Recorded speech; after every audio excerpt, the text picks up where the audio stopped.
आप चूंकि सुबह बलोचिस्तान सिस्तान से ताल्लुक़ रखते हैं, आपने देखा होगा कि बलोचों की हालत बहुत पसमानदा है। उनको वसाइल तो, उनके पास वसाइल तो हैं जो ईरानी हुकूमत काबिज़ है, लेकिन उनके लिए कुछ कर नहीं रही है। अभी देखा है कि ईरान के अंदर जो सैलाब है उससे बहुत से लोग मुतासिर हैं। तो ईरान के अंदर सैलाब की सूरत हाल क्यों पैदा हुई और इससे लोग क्यों मुतासिर हैं, और ईरानी हुकूमत क्या कर रही है? जी हाँ, असल में यहाँ में कुछ बातें हैं जो आमतौर पर हम उनको नहीं देखते हैं। सुबह माजिंदरान हो गया, गीलान और गुलिस्तान, किरमानशाह, तो इधर ज्यादातर जो बसते हैं और सैलाब के जद में आ गए थे, तो ये सब अहल सुन्नत वल जमात हैं।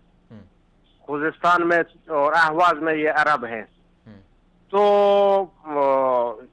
यहाँ पे सैलाब असल में इतना ही ज्यादा नहीं था।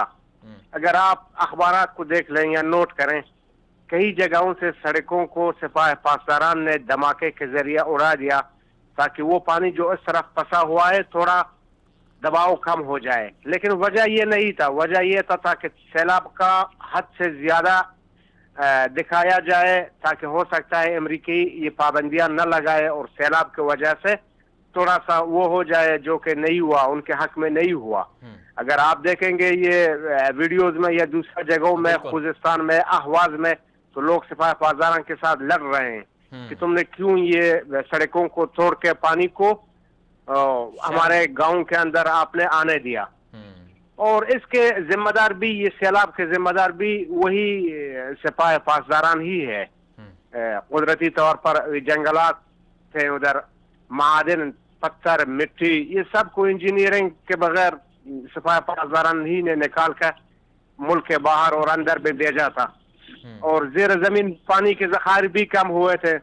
इंकलाब खुमैनी में डैम बनाने में ये तो रिकॉर्ड है सिपाही पासदारान और खातम अल अंबिया जो जेली शाखा है सिपाही पासदारान का।